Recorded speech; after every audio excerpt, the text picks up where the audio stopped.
ยิง3 คนพ่อในกันนี้1นั่งแก้วมณีตายแล้ว2นั่งแก้วประภา3นั่งแก้วนครในช่วงนี้ล่าที่ทางใน3 ครอบครัวนั้นทานได้ยึดถืออาชีพกสิกรรมเป็นหลักเรียนสิจนหอดปี2001ทานจึงตัดสินใจเข้าสู่ธรรมะคือนุ่งขาวห่มขาวคือสิตกมาหอด2002ตกมาหอดปี2002ทางที่ได้เดินทางไปปฏิบัติธรรมที่สวนน้ำโพนเป็นเวลา3 เดือนเพื่อฟื้นฟูวิปัสสนากรรมฐานและวิชาอาคมให้สมบูรณ์แบบที่ตอนเพิ่นยังบวชเป็นพระเพื่อกลับมาโปรดให้แก่ศิษย์อนุศิษย์ทุกคนภายในและต่างประเทศตลอดมาตรงอ้อปี2003ทางในน้ำผ้าศิษย์ทุกตัวหนาทั้งภายในและต่างประเทศบูรณะสร้างสาหอกาบใบผู้ปั้นเมืองพระอาจารย์สักแดงวันเด็กปืนเมืองโขงแขนจักซักให้สมบูรณ์และสถานที่ต่างๆภายในเมืองโขงให้เป็นบอนกราบไหว้สักการะบูชาพร้อมนั้นยังนำผ้าสางสุขศาลาและห้องการกรุงเทพลพบุรีของบาทหลวงปู่การเมืองโขงแขนจักซักประธานที่นักเพลงปอจารย์ซาสุดสุติการตกมาในปี2003ได้เริ่มมีอาการเจ็บป่วยและจนมาหอดวันพฤหัสของวันที่6 มีนาคม 2005ทานในเริ่มมีอาการเจ็บป่วยหนักสุดลูกหลานและแพทย์หมอก็ได้มีความเอาใจใส่อย่างเต็มที่ในการกินป่วยจนมาหอดวันที่7 มีนาปี2005เวลา 16:55 นาทีทางในเสียชีวิตลง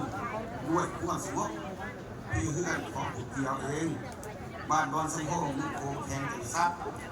รวมอายุทั้งหมดได้80 ปีจึงมีการทำงานเป็นจำนวน17 วันพวกเขาก็แสดงความเสียใจต่อการจากไปของ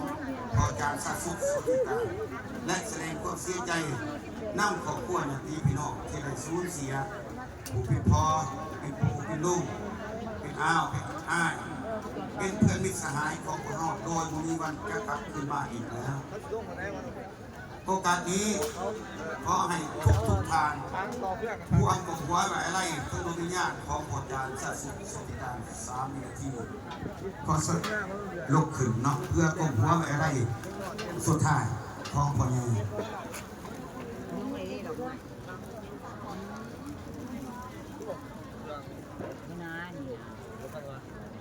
ทั้งหม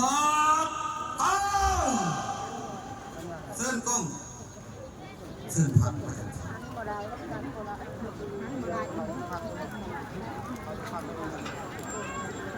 ถือว่าการผ่านประวัติหน่อโดยสังเกตของพ่อใหญ่ซาสุสุติการมาหอนี้ก็ถือว่าในสำเร็จ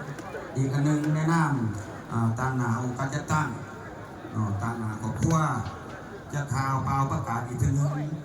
โดยเฉพาะในงานแจกเข่าเนาะงานแจกเข่า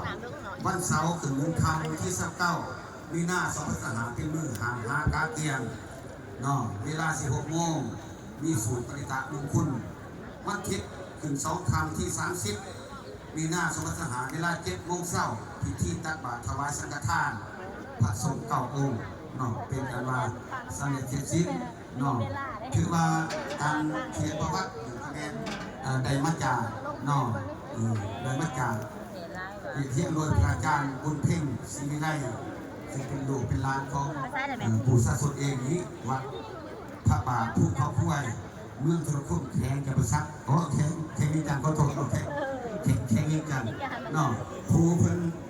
เฮี้ยงเลี้ยงต่างๆเนาะตามประวัติการเกิดไหมเนาะคนเนาะถือว่ามาหอนี้ข้าพเจ้าแนะนำตั้งให้แก่อำนาจการปกครองตั้งให้แก่เจ้าของนอนเจ้าภาพและศิษย์สันติศิษย์ขอมอบที่ให้แก่ท่านเนาะขอแสดงความขอบใจพยายามทุกทาง ที่อยู่ในหน้าที่นี้เนาะมีสุขภาพเข้มแข็งแข็งแรงเนาะปรารถนาสิ่งใดก็ขอให้ได้สนั่งดังก็มาก็ปากกันนะลูกสาธุขอขอบใจ ทางนั้นทางนั้น